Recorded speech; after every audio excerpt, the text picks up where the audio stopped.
Oy.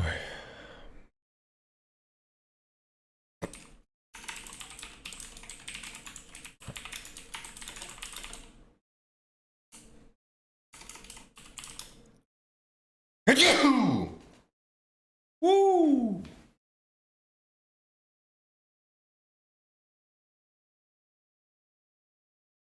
I never understood ASMR.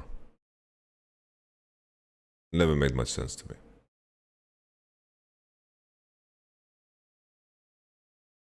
I remember there was this, back in, like when I was growing up, like people started having phones with internet and shit, and having internet was quite a rarity. It's like it was, wow, he has internet on his phone. Parents must be loaded. And I recall, back then, like memes were kind of a thing, but they weren't called memes. They were just like little files that people were sending each other through infrared. I think it was called infrared, and sometimes Bluetooth if your phones were really fancy.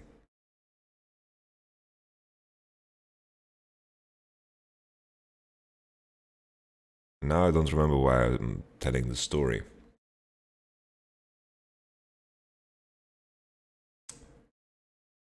I've completely forgotten why I'm telling the story. Jesus Christ. Anyhow, this is the voice of Yamato. Episode number 5. We just had a 2-0 week. Today is my free day, so always on my free days, my mind just melts a little bit and goes into recovery mode. Just need a day to recover. Working in the LEC, it's kind of weird to say that you're working in the LEC because you're living the LEC. Like, you commit yourself to a city, to a location. You commit yourself to a team and to a group. And all in all,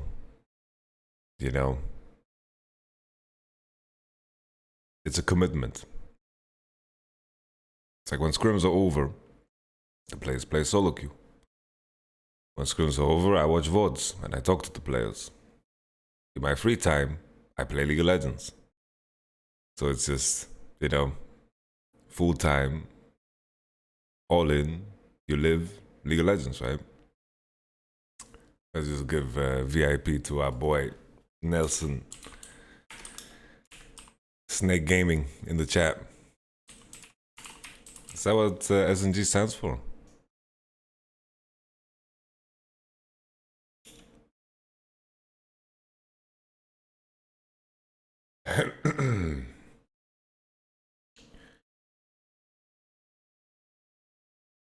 Family name.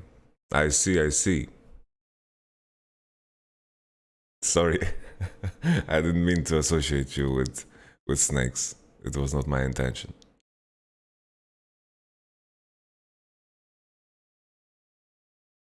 If you come here for information, you've come to the wrong place. I'm not much of a talker when it comes to preparation. Just give feedback on what I think my players did great. 2-0 week. I think we had to 2-0 this week. It's important that we restore the fear of, it's supposed to be a grand event when you face Fnatic. Same way when you face G2, it's a grand event. And these early matches that we've had, it's important that we restore that fear into people, I don't want people to be confident coming into the matches against Fnatic. I want them to feel like a knife is at their throat the entire game. And I think we're beginning to slowly achieve that. We lost a silly game against Mad Lions, we lost twice against Akali. You can blame me for that. And that's okay. I'll take it. First game against Vitality. I think Vitality can play a lot better than they did. I think they are stronger than what they showed, and we're not going to underestimate them at all coming into the next match against Vitality, which will happen, I believe, in week 5 or 6. Sevmir is going through some stress. I know the guy is gonna bounce back and he's going to do so well.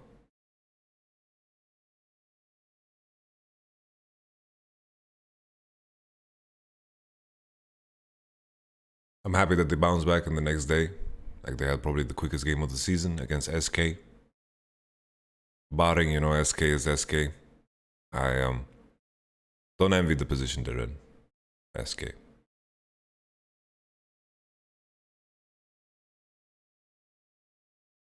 I think SK is clear 10th place. They took a risk. Doesn't seem to be working. We'll have to see how this progresses. Just there's not enough firepower there, I believe, to do anything interesting. But we'll have to see. I don't want to put myself in a position where I underestimate anyone.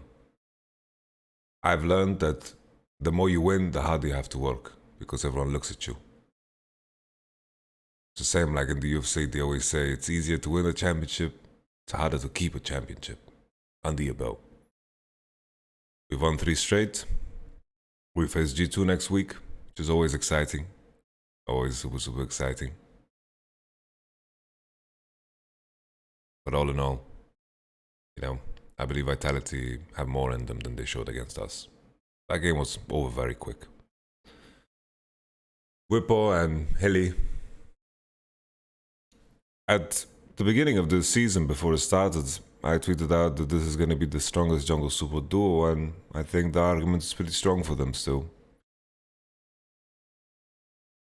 They read the play with the own TP very well, and Braum, Viego just one-tapped the Rumble, and then after that, you know, the game was in our hands. Do you think Akali is just broken now so everyone can first pick it? Shouldn't there be some decent answers into her? There are some answers into her. Like, you could take, like, as much of a meme COG is, COG's composition is quite interesting if you think about, you know, Jizuki played Akali into Kled, Galio, the Vi. These are champions that are pretty damn good against Akali.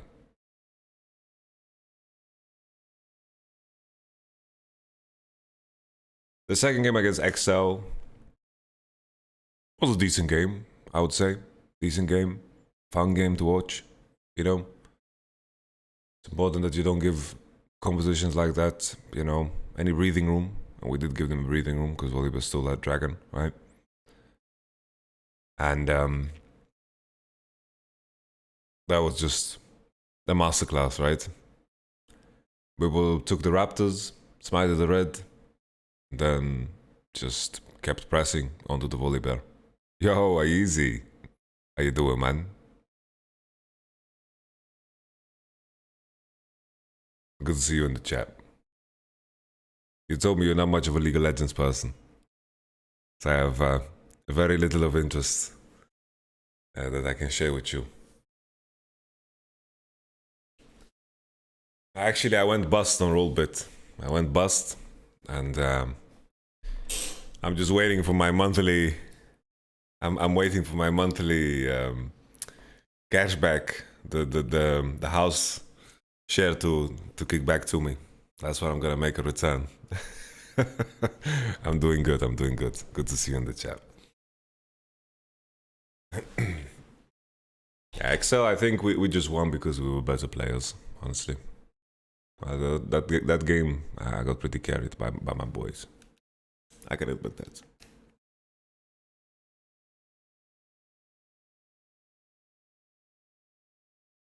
This guy Zoe is something else, man. This guy got an A+ in geometry because the angles this guy finds is absolutely fantastic. Really, really gorgeous. Upset Kalista, dangerous. I feel good about where we are. Are you afraid of G2 next week? No, not at all. Currently, I'm not really afraid of anybody. I feel like everyone's kind of finding their form, and Reckless said that Hilly and Upset are probably the best bot lane in Europe. What are your thoughts about that? I think Hilly and Upset is the best bot lane that has ever played from West. Like, you say Europe, but I think you can involve North America in that too.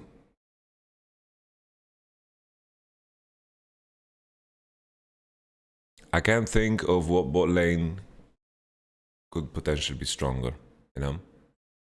If we go down the line, right? Like, who would be in the contention, right? I believe Upset and Hilly works better than Upset and, works better than Hilly and Reckless did. And that was a pretty high bar that they set, right? Considering their performance at the World Championship last year. Let's think of someone else. Perks Mickey. I think back in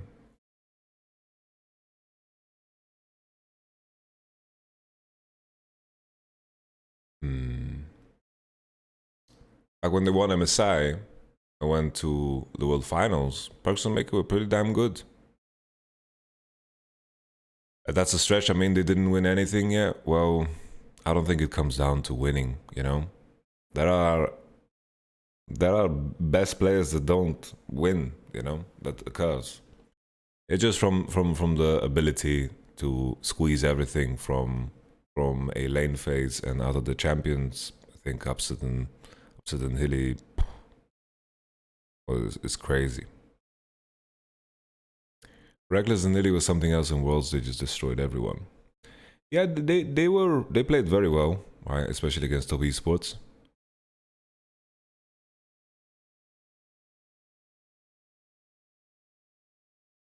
But they also got smacked, right? By Genji's bot lane.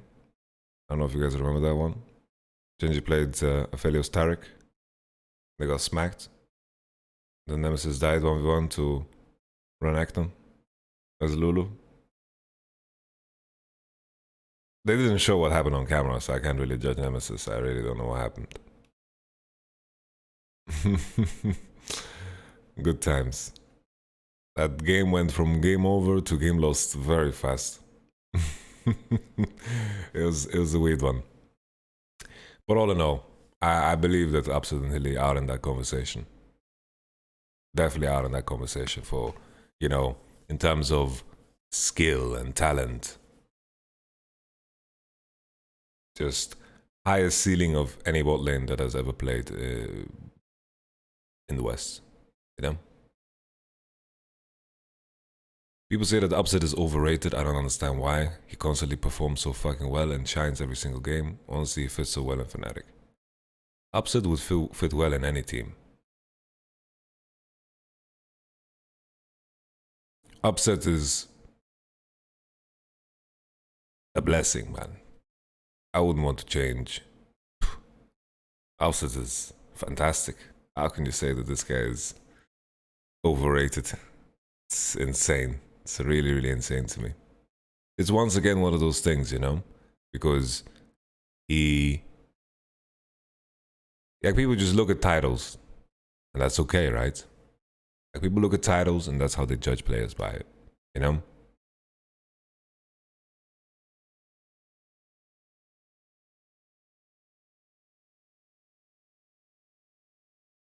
Upset hasn't won any titles yet, but this guy has done great things on weaker teams, and he has worked his way up. If people don't think that there's an element of luck that is part of you know, your success career-wise, there is an element of luck, right? Let's say Adam, for example, right? Adam would eventually join an LEC team, right? He would eventually go to LEC. He's a good enough player that he would eventually reach LEC. But his first team is Fnatic. And there's an element of luck to it, right? There's an element of timing. There's an element of a lot of pieces need to move in a way for that door to open itself, right?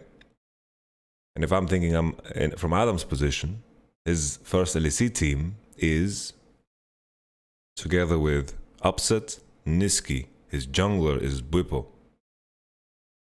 His jungler is one of the best top laners in Europe. And he's playing with Hylissang. I can throw my name also in the pool, but already the players have enough experience to share with you that it's unbelievably fortunate to be in such a position as a rookie, right? And we are fortunate to have Adam. I'm very happy to have Adam. Don't get me wrong. But there are some players that have to go through the ringer, right? Some players have to go through the ringer and they have to go through a vicious cycle, you know, before they get to a point where they can truly, truly deliver, right?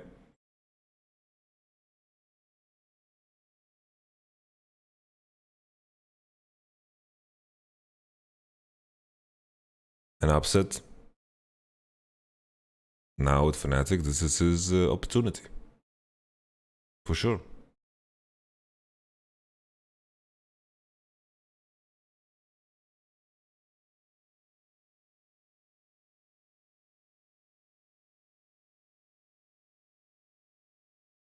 It was like I went through the ringer, right? I went through a lot to get to the point of getting here to Fnatic. I went through a lot. That experience makes me who I am. So I'm very happy that I went through that experience. Right? There was a world where if my parents didn't want me to finish school, maybe I would have joined, or my path would have looked different along the way. Good to see you, Pete. What do you make of Samira? Only yours, Samira, is good. No one else's Samira. Only yours.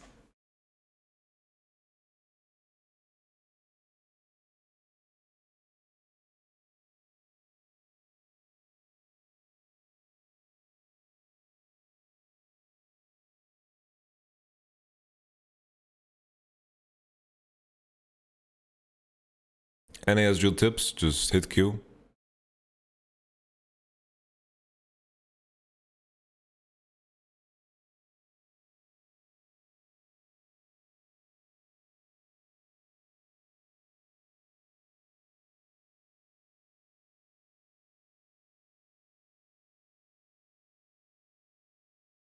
Yeah, we're chilling big time. We're enjoying ourselves. The group is fantastic, honestly. The group is really, really fantastic. I'm very happy about the group that we have, and everyone truly cares. As long as you have a group of people that care, like truly care, and they are motivated to win, then you just have to find the right words to bring them together, and then it will be okay, you know? I have fantastic players. Really, really fantastic players. I don't want to take any credit, you know, because my players are just really, really insane.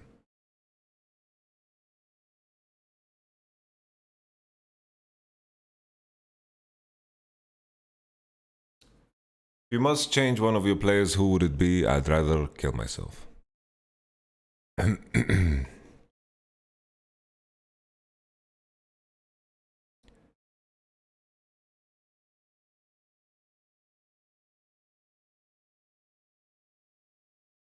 All in all, 2-0 week. I feel good. Next week, it's going to be just as important. We just have to keep leveling up, leveling up. Keep reminding the boys this is a marathon. We can't slow down. The more we win, the harder we have to work. And you guys say chill, but I've made the commitment, right? I made the commitment to the players. And why you know answer Pete? I missed what Pete said. Honestly, one of the best team atmospheres I've had in Fnatic. I've answered this. I answered Pete. Peace a homie.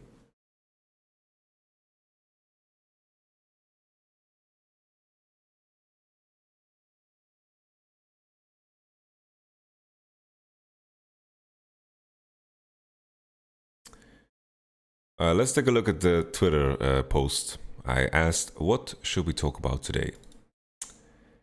BW284, same as someone in the chat. G2 players praise Nelson a lot. Would be interesting to hear your thoughts about him and if you plan to get someone with similar experience like him. In general, how your plans with the coaching staff going forward is. More and more teams invest heavily in people in new buildings. Well, I think Nelson is a very, very unique person because he has the LPL experience. The experience of how things work in each region is like the experience it differs by a lot. You know, I can say that because I've been in Korea and I've coached in Europe. Right? I can say that there is a clear difference. I've also bootcamped in China, right? And I've paid attention to how RNG works, but this was a very limited time frame. And Nelson is a person that has experience in the LPL, speaks fluent English, and is at a point in his life where he is intrigued by Western League of Legends and is now working for G2. That's a very unique character because most people that can actively work in the LPL are going to actively work in the LPL, right? Because LPL does the most money, it's the best league. The people that are good enough to work in the LPL are going to just stick around, right? That's the thing, Gendrick Bender. There aren't many Nelsons around. And I think with his experience of how teams are improving in the LPL, what they focus on, what they think is important, that is a perspective that is very, very interesting. Are there really analysts known to be smurfing? Well, I think if I look outwards, I'm very happy with our analyst / strategic coach. Kevin Shaves is very, very good for us. Me and him, we can have conversations, we can challenge each other, and he's up to speed with everything that's going on, and that's a massive blessing, you know. For me to have someone to spar with and to engage with while I am looking at scrims is super helpful. Super helpful. I enjoy that a lot. So like Shaves is turbo smurfing because he's really in tune with the game.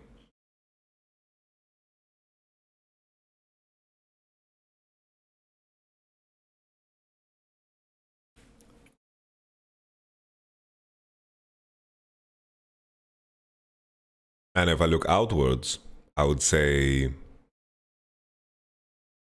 Kays, right? He's currently for TSM. Look at this guy's track record, man.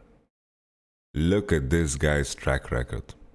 Already his track record is monstrous. Kay's track record is unbelievable. Let me just pull it up real quick, all right?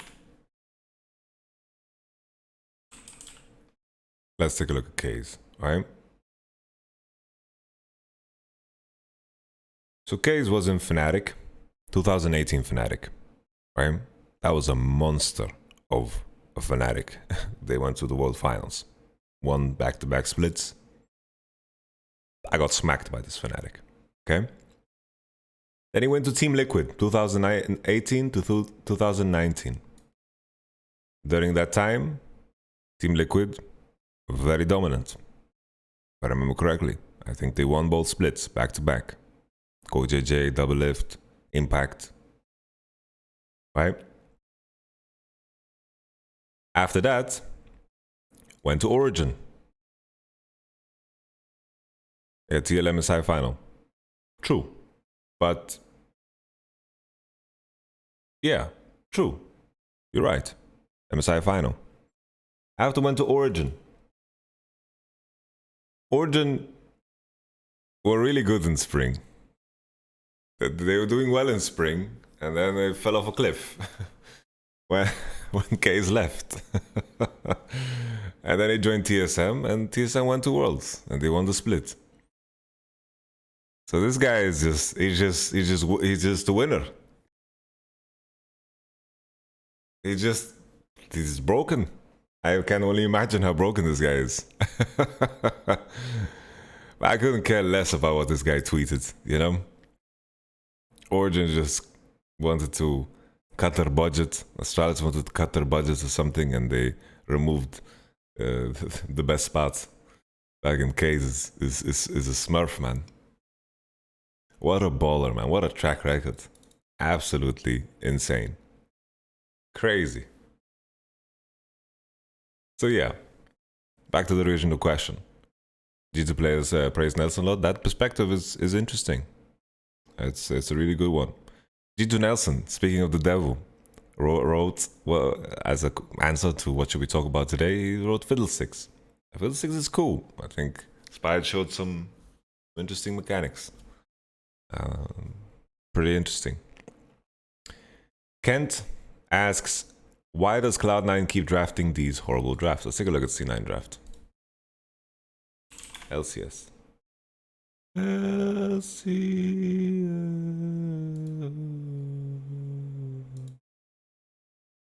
Let's take a look at these drafts. Let's look at the most recent ones. Karma first pick, Ezreal Renekton. Lee Sin Diana.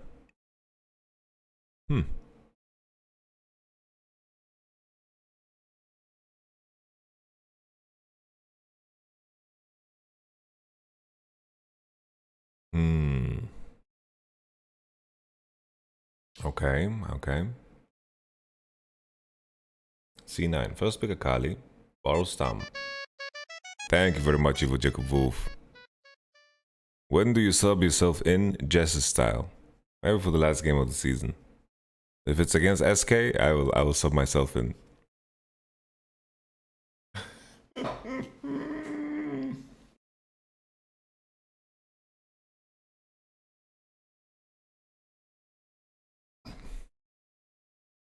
Set Volibear.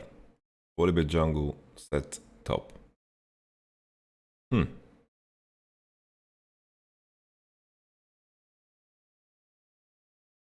versus CLG, first pick Gwen, Zinzao Lulu, Kog'Maw, Tristana.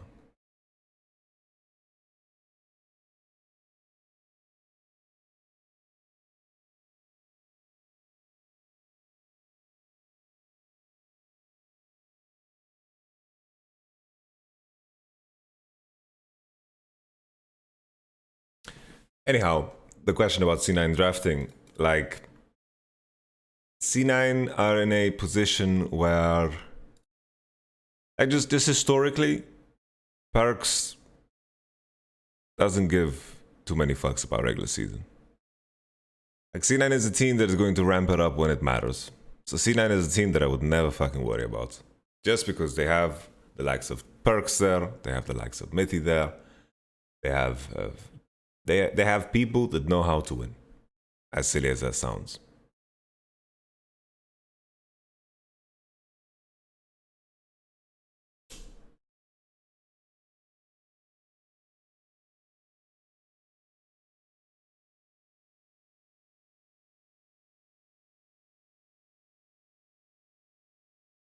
Yanni asks, I think a good topic could be about benching star players. When shouldn't you? Well, I think if you pay a huge sum of money for a player that is very good, you know, we're not at that point. Like, first and foremost,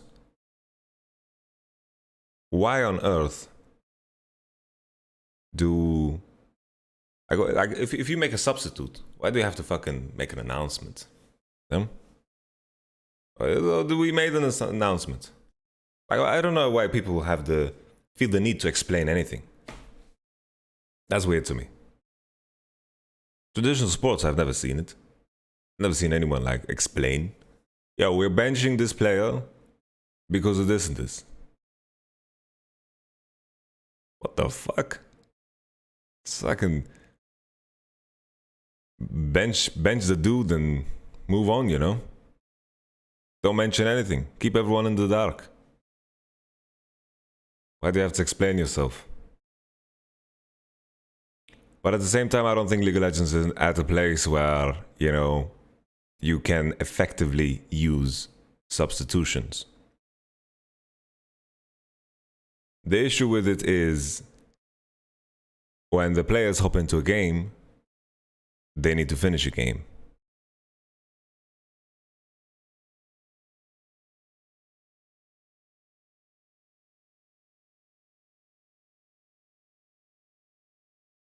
I can't make a substitution in the middle of a match, right? So that synergy needs to be in place. Very important. It's also important because the game is changing, right? The game is constantly changing. And to keep up, it's easier to work with the 5 same individuals.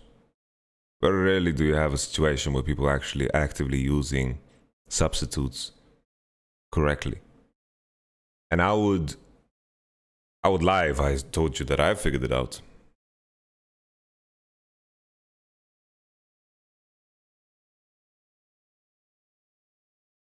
I think it's tricky. Very tricky. You can't substitute people real time. And thank you very much, Rodish Star. The only team that has ever done it successfully is T1, right? With Kuma.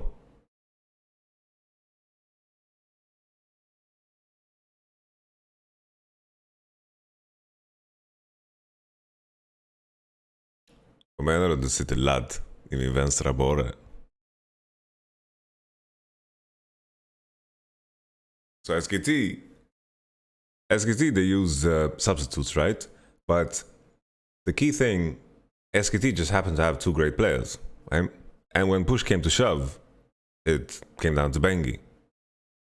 Because that's the person that they invested the most amount of time with, right? Time is of the essence. And when it comes to making these substitutions, you know, when you're benching a star player, usually people do it because they hope that there is some kind of a reaction, right? You don't make such a decision because it's tactical. There is no way in hell that anyone would believe that Jenkins is the better top laner over Alphari. And I'm saying that without watching Jenkins. So I'm saying this based off the information that I've heard from others. So take it with a grain of salt. If I turn out to be wrong, my hands are clean, okay? My hands are clean. I remember hearing, I think it was Kobe, he's like, yo, Jenkins is the best GP in North America. I was like, did you just say this? Jesus. Nevertheless, when these teams are benching star players, they're hoping for a reaction, right? It doesn't come across to me in the benching of Alphari as if it's been an ongoing process, right? Let's say I work with the player, he is problematic. And I address this problem with him, and I should actively try to work together with him, right? And then you actively work together some more. And then you try something else because the previous thing didn't work. And then you try again. And then you try again and try again and try again. And then the only point where it would make any sense to bench a star player is because in your mind you believe that this benching is going to lead to his own improvement, right? That would be like the only justification. And that point can only be reached after you've tried countless amounts of times to figure out this issue, right? Because when you have 5 players, you've made a commitment to them. You've made a commitment that all problems that come up, they're your problems. They're our problems. So you're hoping for an improvement or a reaction. But how it comes across to me is that there's an ego problem. I always say, I shouldn't say I always say, because a lot of fucking people say this. A lot of people say this. No player is bigger than the team. And the thing that I like to add is also there is no coach that is bigger than the team. And how this whole situation has been handled, it seems like it's more of an ego thing, you know? It's sad when you're in an environment, you know, the first law of power. I don't know if you guys have read the book by Robert Greene, 48 Laws of Power. I believe his name is Bobby Greene. I have the book right there. Nevertheless,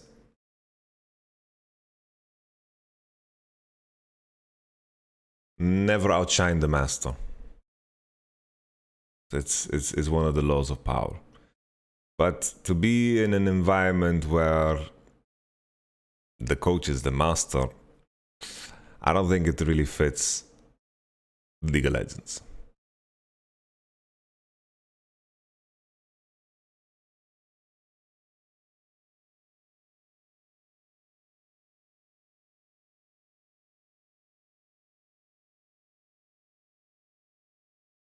I feel like it's borderline criminal not to achieve anything with that TL roster. Yeah, it would be. Jensen, KoJJ, Alfari. That's already. Ooh. Jesus.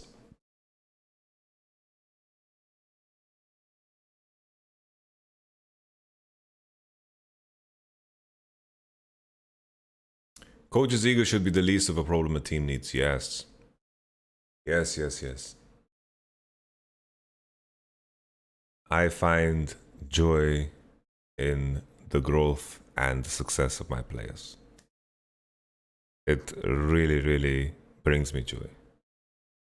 And it's probably one of the most exhausting thing, like it's probably the most exhausting thing for me in League of Legends is when I just hate off seasons. I hate off seasons. Truly hate off seasons because I like to commit myself to players. I really I think this is the only way to get the most out of coaching is to commit yourself, you know? Like you're going to do everything in your power to make to try to make this player succeed, you know? Because you believe in his potential, you believe in his talent, you believe that the sky is the limit for this person. And then the off season comes and things just have a weird way of changing themselves. You know, me getting replaced in Vitality was so exhausting. Because 2.5 years I put my blood and sweat and tears on the line, you know? I don't hold anything against Vitality because this is the nature of the business, you know? Things can change very fast and that's just how it is and how it goes. But I'll be honest with you guys, that moment in time was so fucking tiring, you know? Tiring.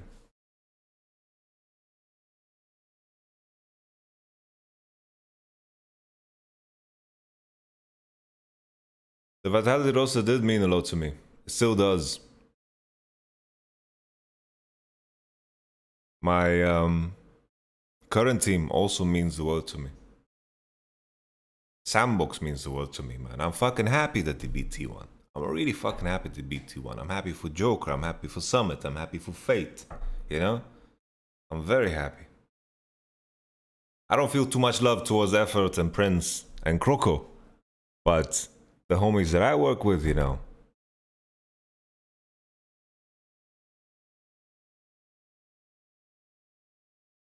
Those are my homies. For life, man.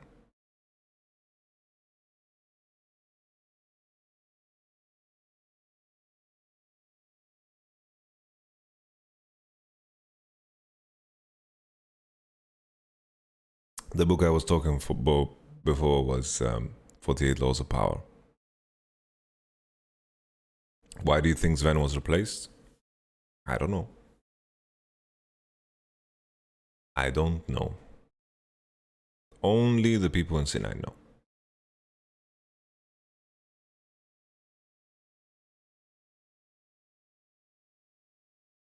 If they made salary caps for LCS, LCS would die.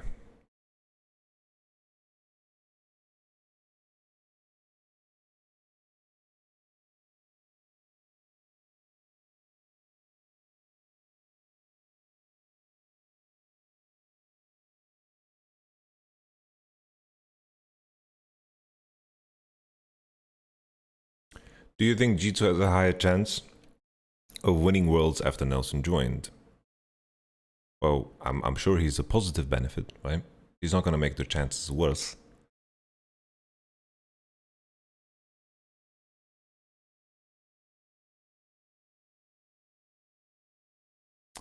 Can you tell my friend Vino happy birthday for his 18th birthday? He's a big fan.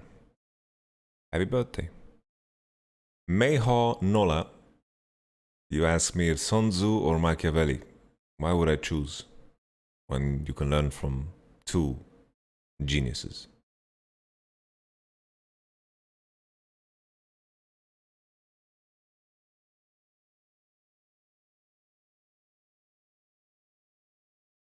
How to play Braum like Hilibaba? Adnan Mahfous asks. Well, learn how to Q flash. Learn to use only E when projectiles are actually flying and use it last second. You know? A lot of fucking noobs use E just because, oh, I'm in battle, I should use E. No. Dumb. Stupid. Don't make us stupid. Do not make us stupid.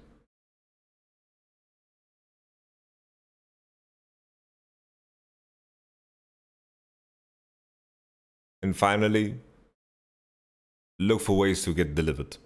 You know? Make your teams deliver you. You can jump in on other people, and this champion can engage. That's it. Marcos says, Bwipo Flame Horizon Dan and how he gapped nearly all jungles he faced so far. Yeah, I think that's fair, except maybe Mad Lions. But that was, you know, a mistake that he made, right? Because of the mistake that Adam made. And then it was just kind of a, you know, we tried to fix it for each other. And everything kind of fell apart for us, which is okay. But Bwipo is monster, man. We're all the haters. We're all the haters. Who said, I'm quoting, okay? I'm quoting them. Yamato is fucking retarded. I'm quoting them. I wouldn't use this type of language. We're making this change. Of course, it's early. We're only 3-2. We lost 2 games. But we'll see. What do you think about Carmine Corp? Okay, Corp got a fucking steal for getting Cabuchard. That's a goddamn steal. Cabuchard is a great fucking player. It was a fucking joke that he's not in LEC. Cabuchard is fucking insane. It's really, really good. Really, really good. La petite patate. Yes. Niski explained La petite patate for me.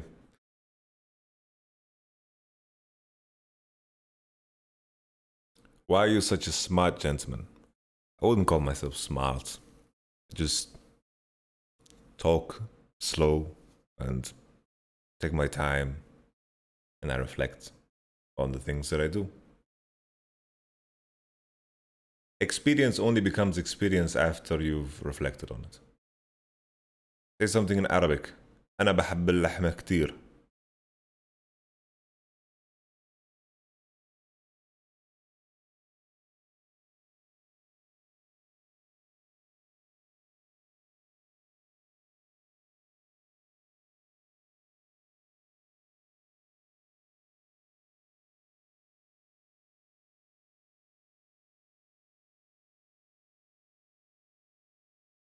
These are the Sony 2s.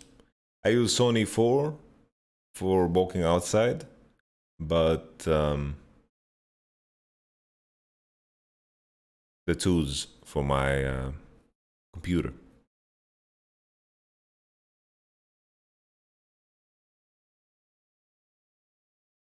Do you think meta shift has hurt Mad Lions? Oh, these homies went to MSI. Give them some time to recover.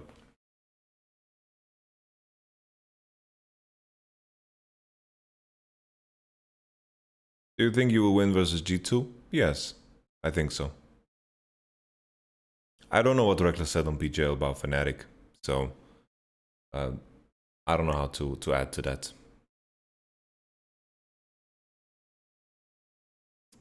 Someone asked me to talk about LNG. Well, I didn't watch LNG's latest game against RNG. I need to kind of catch up. It happened so recently. So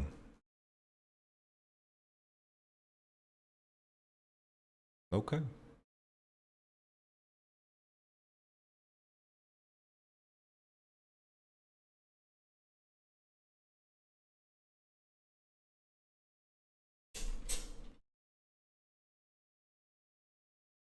Reckless said Fnatic is the team to watch at the moment.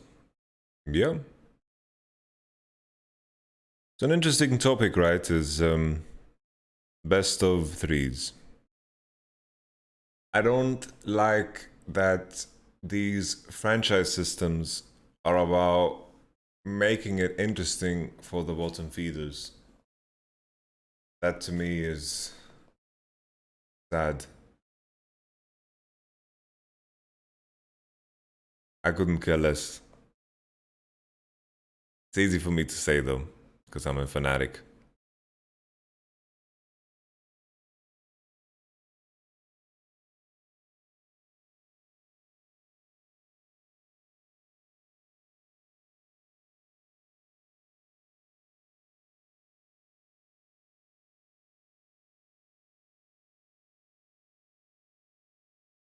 That's funny, man. This community.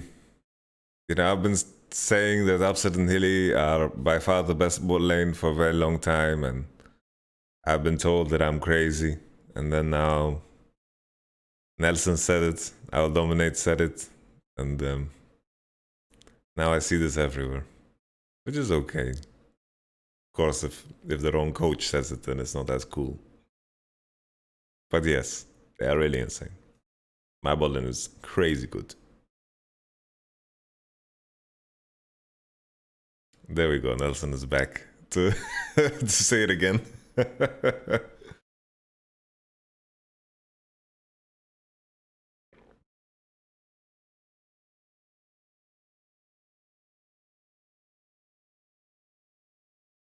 Upset and Illy, they put in the work, man. They work harder than anyone that I've seen. Like, the best bot lane I've ever seen in action is... Like, I got fisted by Uzimata back in 2016. Uzimata playing Ezreal Nami was something else. Back in 2016. Scrimming against Life and Ruler playing Ash Karma was also really something else. Like, that was really, really crazy.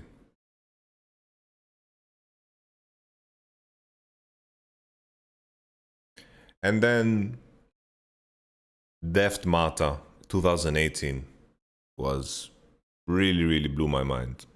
Like, really blew my mind how good they are.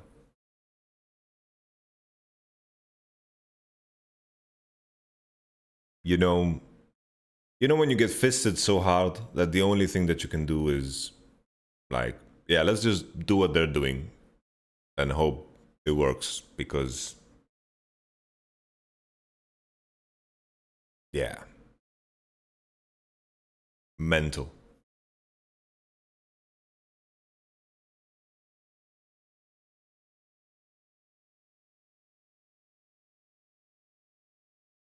Yeah, Mata's really good. Mata, Ming, these two guys. Mata, Ming, Hilly. Best 3 supports to ever grace the game.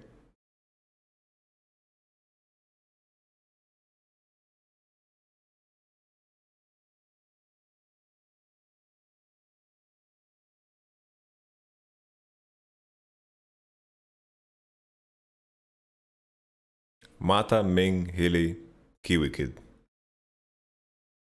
Yes. Fucking Kiwi Kid. Kiwi Kid, Core JJ bot lane.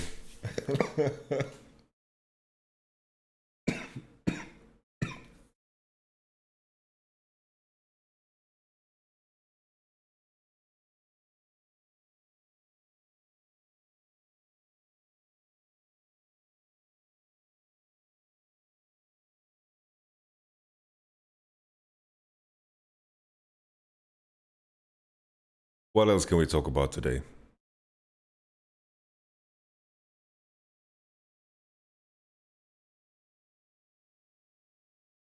Have you seen the situation at Damwon? And if you did, how do you feel about them benching Ghost? Look at that, man. At least as far as I know, Damwon didn't make a statement. Didn't make a statement, didn't try to explain themselves. They do whatever the fuck they want. Because that's within their rights. They want to get a reaction out of Ghost. They want to get a reaction out of their team, right? So they make a change because they believe that that reaction is going to be positive, whether it is improving the team or it's improving Ghost, right? Ghost, I remember Showmaker was saying in an interview that, you know, Ghost is playing a lot of solo queues to get his level back up. Well, that's cool, right? That's it. They didn't need to explain anything. I don't think they explained why they did it or how long they thought about it, or if it was a spur of the moment decision or Taco Bell or something else.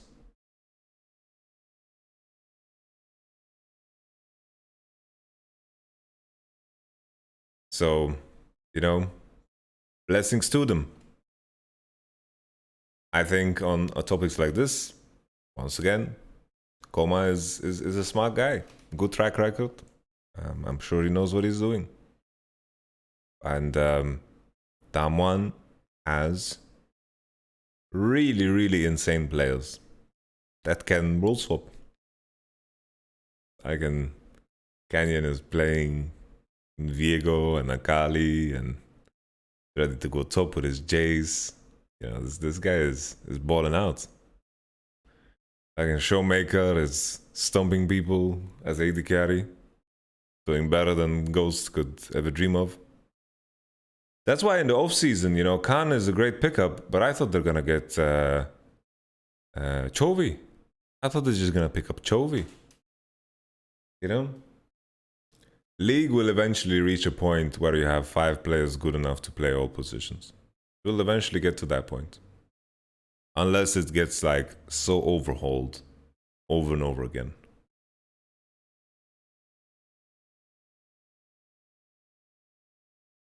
How do you feel about Korea for T1 instead of their former support?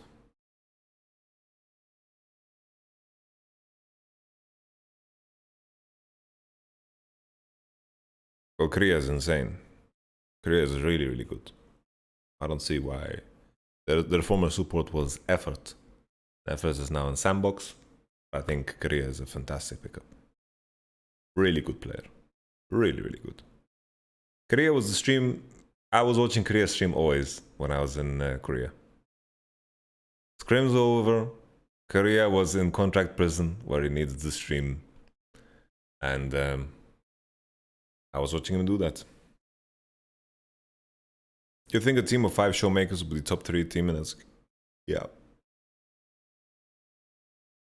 5 showmakers could win worlds, I think.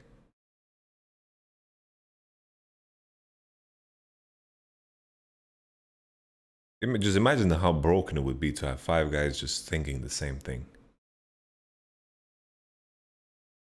It's like a multi-boxer. Back in World of Warcraft, people multi-boxed 5 shamans.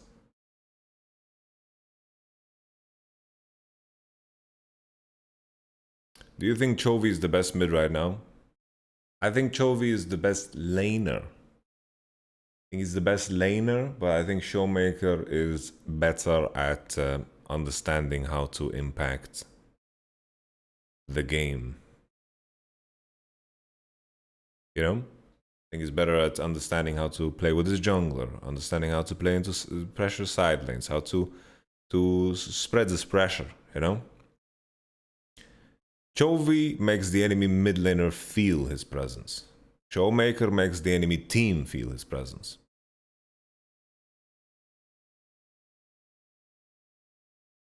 I think that's the underlying difference. But both are fantastic players in their own right. And if someone told me Chovy is better, I'd be like, sure, you have your reasons. And I would be like, that's fine. But I was really expecting Chovy to join Damwon. That's something that's been weird always in Korea. The distribution of players is quite uneven, you know? If they put all of the, like, if they put all the super players on one team, very dangerous. Korean solo queue and Korean culture has a way of producing really, really good players. I noticed it right away when I joined Sandbox. Like, Sandbox, we managed to, like, we didn't manage to go to playoffs even. But in the individual level of my players,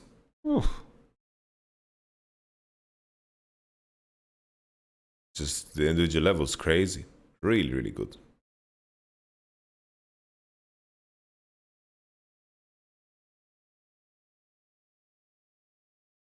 Do you think league teams will ever get as developed on comms as military units and the like are, or will it always be a bit of a free-for-all? Well, the thing is, the difference in league is that all information that you might need is available to you. Right? If I'm in the military, let's say we are a SWAT unit that is going to raid a building and we need to enter from two sides. I'm not going to be able to see what the other side is seeing, right? I need to have comms, we need to talk about the timings, we need to say Alpha, Tango, Bravo, xylophone. I don't, you know, and that is used to it, you know? Everything can be kind of mapped out in a way. While in League, you have access to all that information. You can check, you can pan over, you can look, you can pay attention, you can look at the minimap, and there is an element of you know, responsibility. How's your experience in Mina actually? Well, I didn't spend too much time there, right? I just played one tournament, which was the Nexus tournament. They have money. Like, those guys have fucking money. Like, I played one tournament. We got 5th place, I believe, 5th or 4th. And we got 30k. Like, I got 7.5k. We divided it by 6. 7.5k. Do the math yourself. And I was there with Oshtek Warriors. And the guys are fantastic. The Arabic culture is very, very good, you know, for team spirit, you know. Because Arabic culture is all about your family, taking care of the people that are close to you, brotherhood, you know. So the culture for making a team successful was, it was cool, you know, it was interesting. The tournament itself, you know, they spent millions and millions on the fucking venue. I couldn't believe my eyes about how much money they spent on that event. Jason Derulo performed after the finals. That was so absurd. You know, like, I was watching the finals with my players, and then afterward, Jason Derulo, and then he just does a 2-hour concert, and he sings everything live. He's wearing like diamonds and shit, and there's like dancers flying all over the place. Like, what on earth is Jason Derulo doing here, man? It's mad. Absolutely crazy. And you know, before every song, he says, Jason Derulo. He played like 20 songs. And still, Jason Derulo. Like, we know Jason Derulo. We know you. And he was singing live. It was fantastic. And we were like a crowd of maybe 200 people. And we were 200 people watching Jason Derulo. If I wanted to, I could grab him. Like, there was very little security. Like, I could just grab his leg if I wanted to. It was weird. It was the same. Like, my girlfriend played a tournament in Abu Dhabi, right? She played a tournament in Abu Dhabi, and Gucci Mane performed. Gucci Mane performed. And my girlfriend explained to me that no one knew where he was performing. There was like 5 people watching Gucci Mane perform up until the point where he's like, fuck this, I'm leaving. I don't want to do this, it's fucking awful. As Gucci Mane. There wasn't many people there at all. It was a fun event. At one point, it just started raining. And I was like, yo, holy moly. Saudi Arabia, it never rains here. So they didn't prepare. All of a sudden, they were asking everyone for help. Yo, guys, help us. We need to cover all the computers. We need to cover everything with plastic. We have to cover everything. Because they didn't expect rain. And shit was falling apart. Because it just started raining out of nowhere. It was mad. But all in all, the experience was fine. At one point, it was a bit silly because we had to wait like 8 hours. And we were playing this card game. And they just forgot about us. And they were treating some of the other teams a lot better than us because they had like connections with politicians and shit. It was a bit corrupt. But all in all, play is fantastic. The riot is fantastic. It was interesting. Did you manage to make some acquaintances throughout the Nexus event? Well, I met a lot of people, right? But the person that I'm probably closest to is of course Galul, Ali.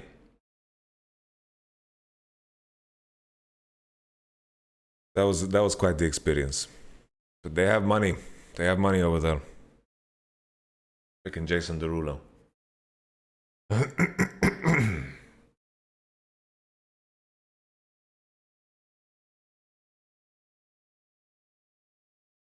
The weird part was Galul, the Tunisian guy, yes. So basically, I on my plane ride home, like I'm having some shitty flight. Like, it's not a shitty flight. Like, for me, it's a respectable flight. It isn't like Ryanair, your legs, you're gonna lose your legs, that type of flight. No. It is all about, like, it was a decent flight. It was like a tier 2 flight, okay? And then as I'm entering, to the left, Jason Derulo. He's in the same plane as me, man. And he's sitting in this tier 2 flight on the front row because they try to, you know how when you buy an airplane ticket and they try to sell you that shit. They try to sell you this shit with freaking, what's it called? You're about to check out. It's like, yo, do you want priority boarding? You want priority boarding, man? You want to feel like you're better than everybody? You want to be in the front row? You have this extra leg space so you can really stretch out your toes. That's where Jason Derulo was sitting. And I see him with his Beats by Dre. And the man is wearing diamonds. Diamonds. You know what his diamond necklace said? Just guess. Guess what his diamond necklace said. Jason Derulo. And then, you know, when we're about to fly, he just stands up, you know, because I'm like on the 5th row. I'm like on the 5th row. I'm watching Jason Derulo stand up, and I don't know if anybody else knows if that Jason Derulo is on the plane, because I have like this associative memory that the man just performed and now he's on the same plane as me. And he walks up, knocks on the plane cabinet, They open up. They're like, oh wow, Jason Derulo. He takes over the microphone. He takes over the microphone, and then he's once again. He just wants to inform everybody that on the plane we have Jason Derulo, and then he goes back to his seat, and that was the end. That was the end of my Jason Derulo story. That was mad.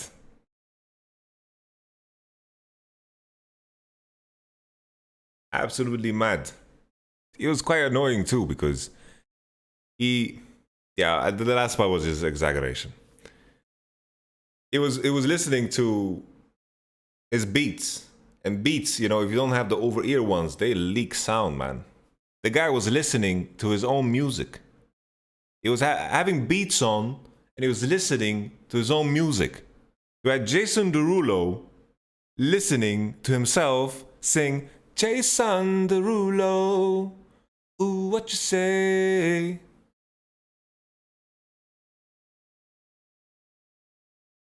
And then I missed when he left. And that was it. That was it. That's my story of how it was to be in Saudi Arabia and coaching himself, like coaching in Mina.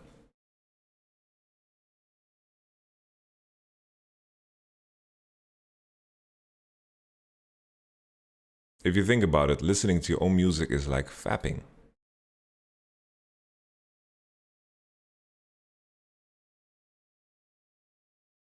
What?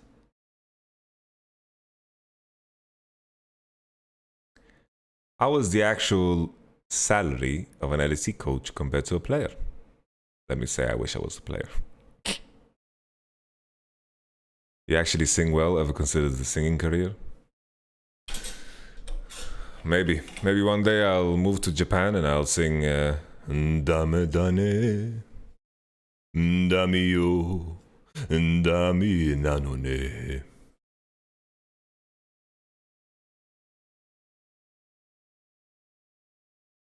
Yes, indeed. Same, Nelson. More than anything, I wish I was a player on the LPL.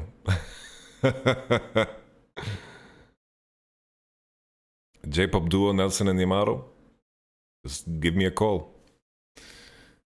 When both Fnatic and G2 don't go to Worlds, we will make a J-pop band. Where's that ASMR channel that you promised? I didn't. Since we're dropping facts here, John Cena follows me on Twitter. Well, John Cena follows like 200,000 people, I'm sure. Let's check how many people John Cena follows. Okay? Let's just check it out. John Cena. John Cena follows 300,000 people. Jesus. Last time with this question, sorry for spamming. I would very much like to hear you talk about some specific stuff you brought to Fnatic as a coach and how it is to work with these guys. Keep slinging, as always, big fan. Thank you very much. Well, you know, my job is to make sure that the players are on the path of progression and on a path of improvement. And my job is to make sure that they never stray off this path. That there is clear goal setting in mind, and that there is, you know, clear intention behind what they are doing. My job is to make sure that they are guided and that they have the guidance to take the right steps, you know? And my job also encompasses taking responsibility for every aspect of the team. Seeing as I am the head coach, I'm responsible for the coaches, I'm responsible for the players, making sure that they know what their job is and that they actively do their job, and to make sure that that feels rewarding, right? It's important that what you do feels rewarding and that you feel that you progress. So that is my job. How that looks like from player to player is very different because players have different needs. You know, for example, Hilly and Upset, I'm not going to be able to teach them anything new about bot lane, right? their needs are very different. Adam has very different needs in comparison to a Hilly, right? So, because each player is unique, they have different needs, and making sure that you fulfill those needs and that they are on the path that is right for them is very important. It's important to adjust yourself to the player because you want to give them the freedom to express themselves in what they do in the day-to-day. They need to have the right pinch of freedom to be able to express themselves because this is where creativity kicks in. And I have very creative players. You guys have already seen that.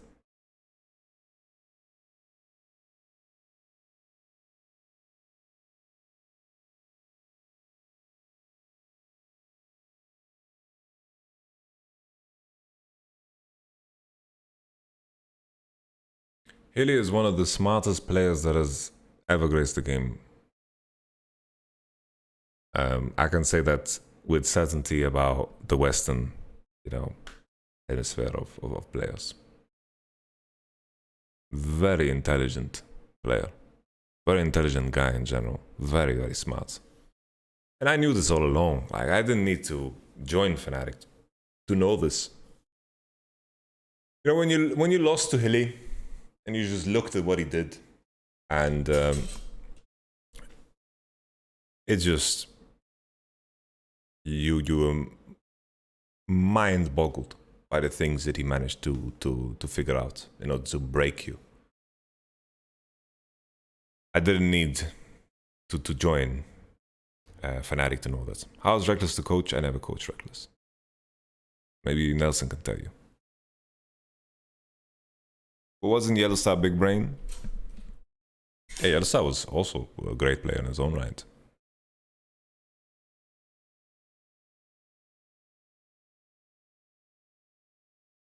Do you have other connections with coaches? How do you mean? Coaches within my team or coaches in other teams? Coaches in other teams, I'm not so close, no. It's mostly just staying in touch with players that I used to work with.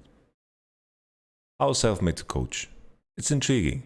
It's definitely like a journey, Self-made has a kind heart and he follows his emotions and instincts, right? And with a person like that, you never know what you're gonna get on the day, which is interesting in itself, Because when self-made's instincts pop just the right way, everything just plays out really, really well for self-made, and that to me is just like how I would define someone that is just naturally talented at something.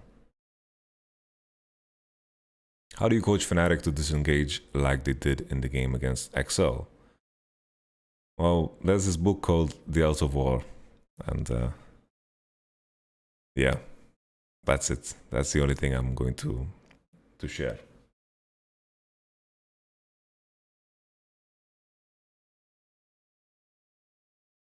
I appreciate all your nice comments. Thank you. Do you like Adam in the top lane? I like Adam in the top lane because I see myself in him.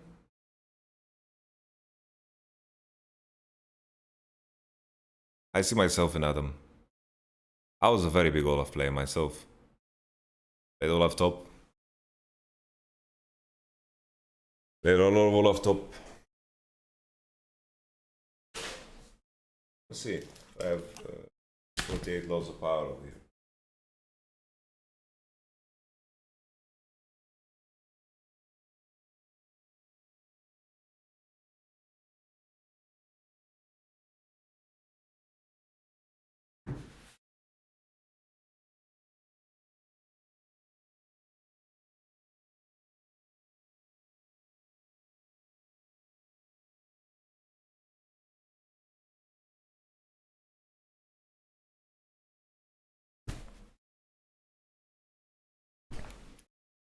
Guys, stop looking at my ass. Someone asked me about this book. Actually, you know who recommended this to me?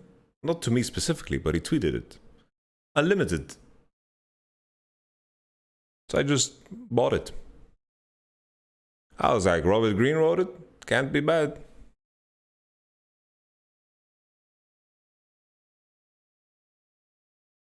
This is it's weird because I would never recommend this book, as weird as it sounds, because this is a book. 48 Laws of Power is a book of how to manipulate people, and that's like, you know,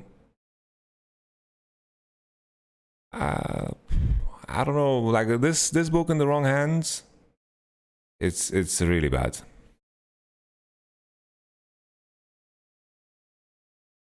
Really, really bad.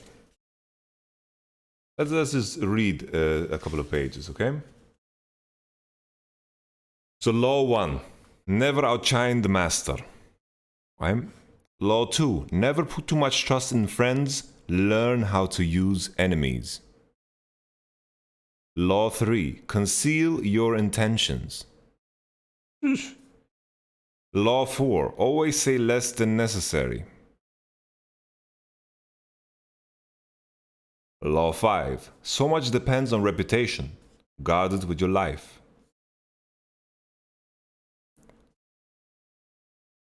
Law 6, court attention at all costs.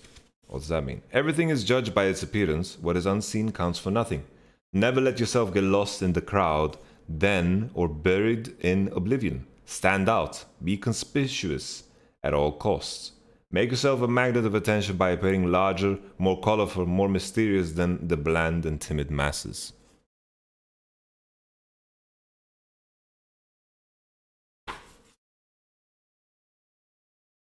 Get others to do the work for you, but always take the credit.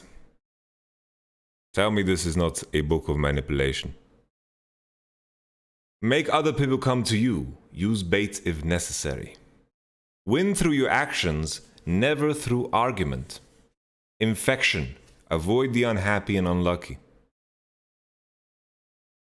Learn to keep people dependent on you.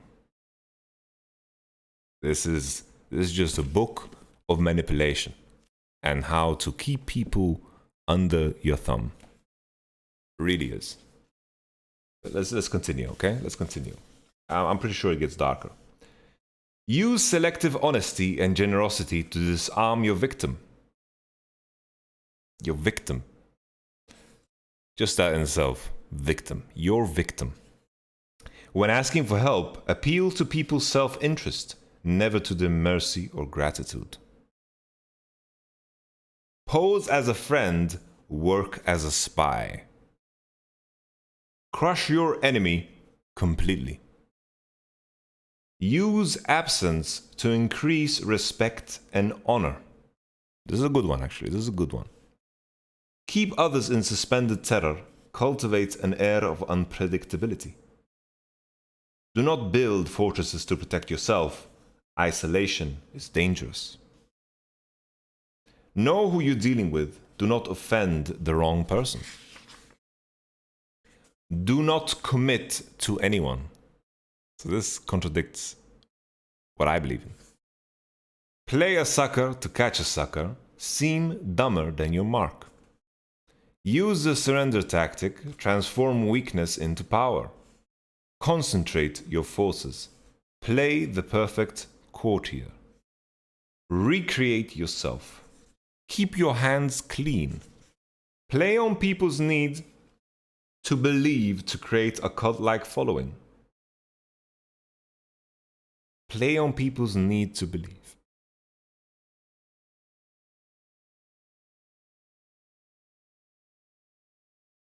Make your accomplishments seem effortless. That's a good one, actually. Play to people's fantasies. That would mean I would have to make an ASMR channel.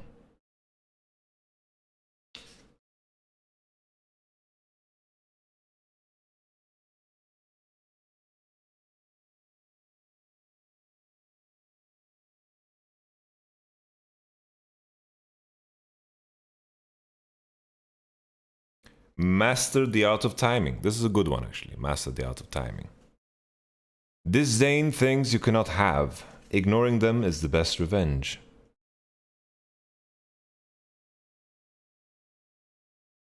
Create compelling spectacles. Think as you like, but behave like others. Stir up waters to catch fish. Despise the free lunch. Avoid stepping into a great man's shoes. Strike the shepherd and the sheep will scatter. Work on the hearts and minds of others. Disarm and infuriate with the mirror effect. Preach the need for change, but never reform too much at once. Never appear too perfect. Do not go past the mark you aim for. In victory, learn when to stop. Very good law. Assume formlessness. By taking a shape, by having a visible plan, you open yourself to attack. Instead of taking a form for your enemy to grasp, keep yourself adaptable and on the move. Accept the fact that nothing is certain and no law is fixed. The best way to protect yourself is to be as fluid and formless as water. Never bet on stability or lasting order. Everything changes. Also very good law.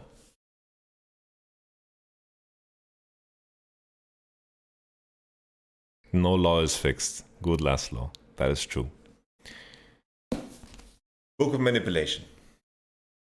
It's also good to, like, this is useful to know what other people could do as well, right? Very interesting read. Dark book. Next book I have. This is the 420 Gourmet. This is a cookbook of how to cook now. This was a joke gag gift for me. Highlighting cannabis.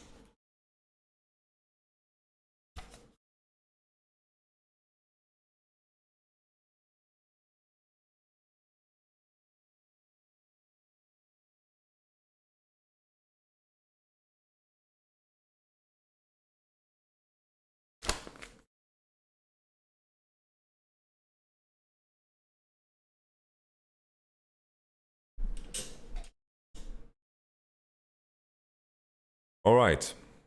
I think that's a good place to end it.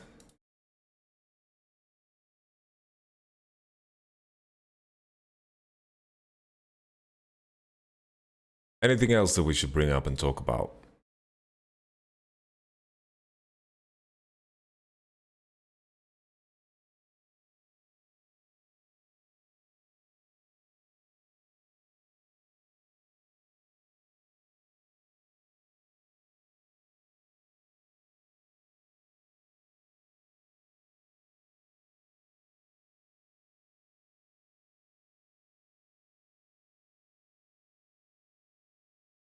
Who's the best at chess in Fnatic?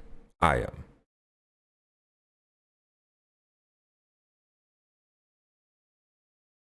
Dan Zinzal performance. Well, we banned it, didn't we?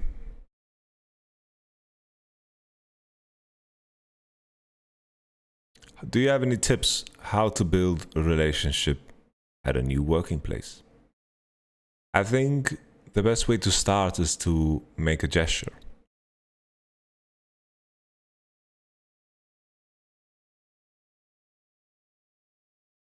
Make a gesture. And through that gesture, start conversation. Show interest. Talk less about yourself, find out more about others. What do you guys do? What do you like to do in your spare time? What's your name? How long have you worked here? Well, that's interesting. Any tips you can share with me about working in this place? What should I look out for? Make conversation. People like to be asked questions most of the time.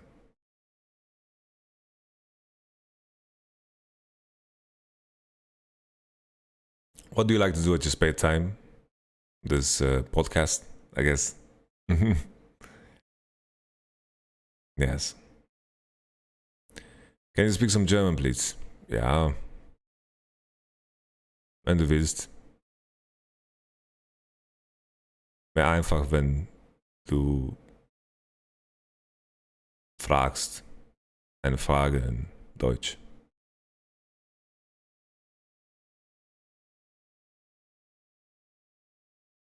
What are you passionate about? I mean, in lockdown, I learned how to make my own pizza dough. In lockdown, I learned how to invest my money. I learned a lot about crypto. I learned a lot about the stock market. And yeah, that was my project. And during lockdown, I was also working in the LEC. So I also flew to Korea, right? So I was quite busy. I think if in the future I should do like a skill sabbatical, like a sabbatical, but like a year where I just focus on a key word, learn a word. How do you think Adam has performed so far? I think he has performed in a, I summarize it in one word, I would say bold.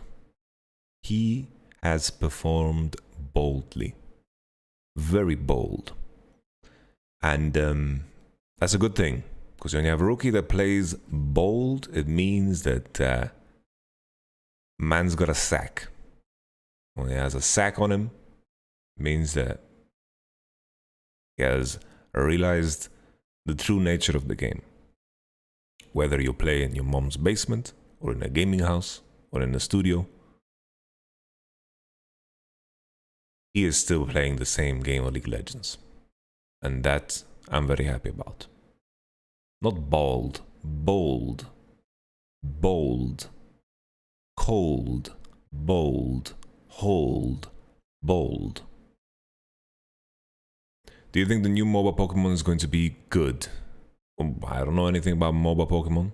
Sounds interesting. Did you read the 11 Rings of Phil Jackson's? Yes, I have.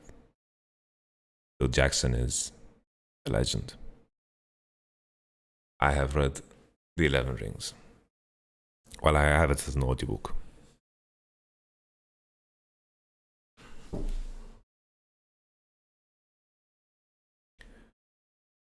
Yeah, the plan is me and LS, we're going to make a Pokemon team. We're just going to make a Pokemon team. It was supposed to be a secret, but me and LS are going to make a Pokemon team. Our Dominator is going to coach us. Nelson is going to play top lane.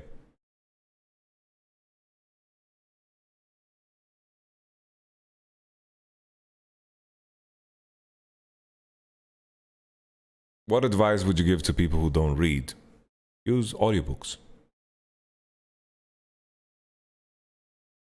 Do you like to watch NALCS? A waste of time. Honestly, waste of time. But I watch Jizuke play. That's my business. It's just, I would watch NALCS if there wouldn't be too many. Like, there's so many LPL games and so many LCK games that it's tough for me to keep up. It's hard for me, like.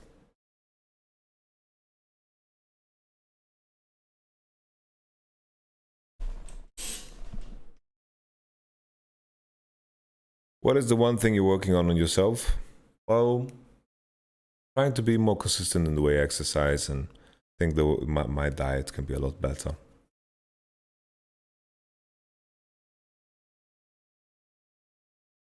But I'm having a hard time finding the right timing to detox and to reset my body in the right way. So I feel like that's what I need. But it means that I would have to like lose a day, you know?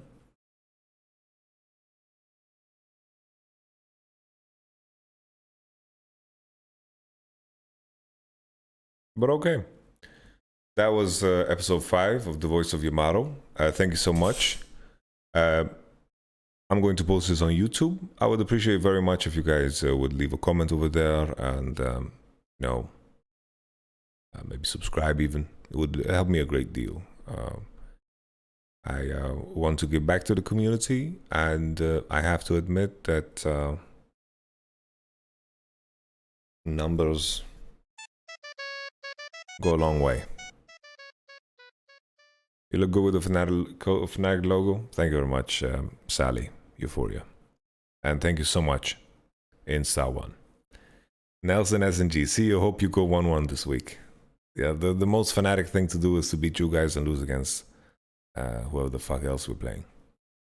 Just like, the only reason I would say whoever the fuck else we're playing is because it's One of the oofs. Let's see. Let's see here. We play, I believe, Astralis.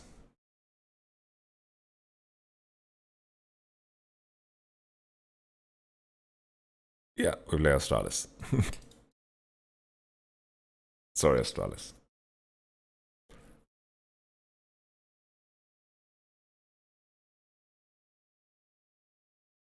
Welcome, Helios 12. All the best to you, Nelson. Best of luck to you, brother. Take care. Your voice is great. You'd be great at doing podcasts. This is a podcast.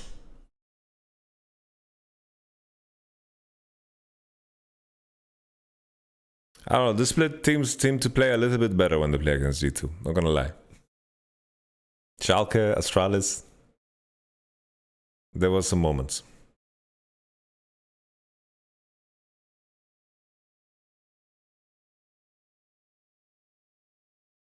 Okay. One final time. I'll catch you guys on the next one. Bye bye.